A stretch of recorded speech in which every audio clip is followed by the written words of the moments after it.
बड़ी विचित्र घटना घटी कि भगवान ने अघासुर को मारा 1 वर्ष पहले और राई नोन उतर रहा है 1 वर्ष के बाद। परीक्षित कहते हैं कि प्रभु ये कैसे संभव, 1 वर्ष के बाद कैसे राई नोन उतरेगा। तो बोले बात ऐसी है कि जब अघासुर को मार करके भगवान आए, ग्वाल वाल सखाओं के साथ बैठ गए भोजन पाने। प्रभु भोजन पाने लगे तो इनके मन में एक विचार आया कि सदैव इनका जो एक सखा है बड़ा ही गरीब है, नाम है मधुमंगल।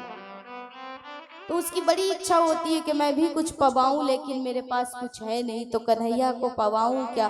तो भगवान उनके मन के भाव को जान गए, इसलिए प्रभु ने क्या किया कि आज हट कर दी, जिद कर दी कि आज हम भोग लगाएंगे, भोजन पाएंगे तो सिर्फ मधुमंगल के घर का पाएंगे। अब मधुमंगल ने जैसे ही सुना तो उछल पड़ा महाराज, आनंदित हो गया।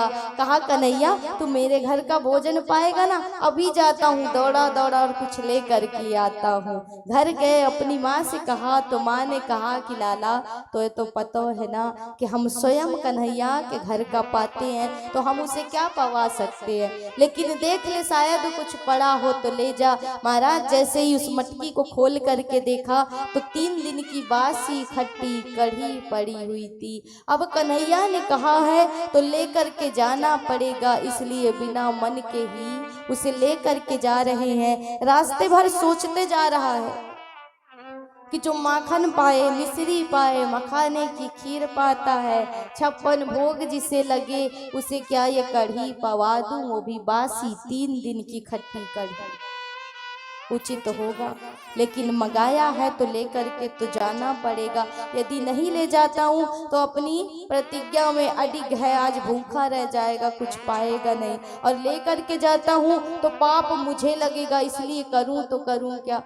कुछ ही दूरी बची थी भगवान के पास पहुँचने में, इतने में विचार आया कि ये पाप मैं नहीं कर सकता, इसलिए यदि छुपा दूंगा तो ढूंढ लेगा और फेंक दिया तो शोर हो जाएगा, तो क्या करूं। तो मधुमंगल ने क्या किया कि उस कढ़ी को जल्दी जल्दी पान करने लगे स्वयं, जब रहेगा ही नहीं तो पाएगा कहां से। ग्वाल वालों ने शोर सुना, आवाज सुनी और कहा लाला देख तो सही जे कहा है रो। कन्हैया ने कही जे तो मधुमंगल है। चोरे मधुमंगल तू हमारे लिए प्रसाद लेने गया था, भोग लेने गया था और स्वयं पा रहा है। मधुमंगल ने कही कन्हैया देख लाला आज मेरे घर में तो कुछ है नहीं, ऐसा कर कि मैं तेरे लिए कल सुंदर खीर बनवा करके लाऊंगा, आज माफ कर दे। कन्हैया ने कही कि नहीं, हमने यदि संकल्प लिया है, प्रतिज्ञा ली है कि हम आज पाएंगे तो हम आज ही पाएंगे और तुझे आज ही पवाना पड़ेगा।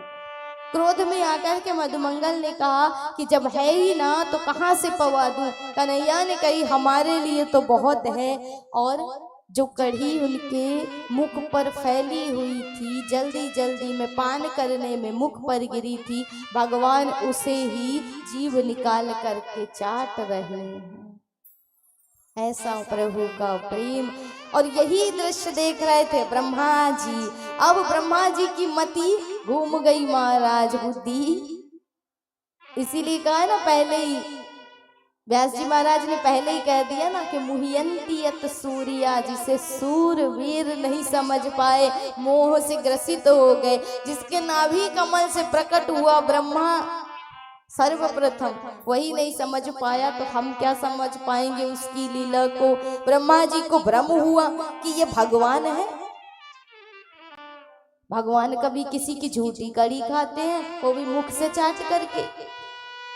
और यदि भगवान नहीं है तो स्तुति तो मैं भी करने गया था ना, जब अवतार लेने वाला था तो स्तुति तो मैं भी करने गया था। लेकिन महाराज भगवान कभी किसी की झूठी कड़ी नहीं पाएंगे।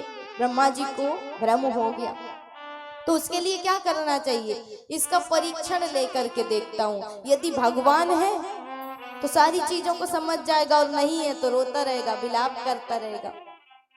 तो भगवान अपनी लीला को कर करके आके बैठे, और जैसे ही आकर के बैठे तो ब्रह्मा जी ने क्या किया, उनके जितने बछड़े थे सबको चुरा करके ब्रह्मा जी ले गए अपने लोक में।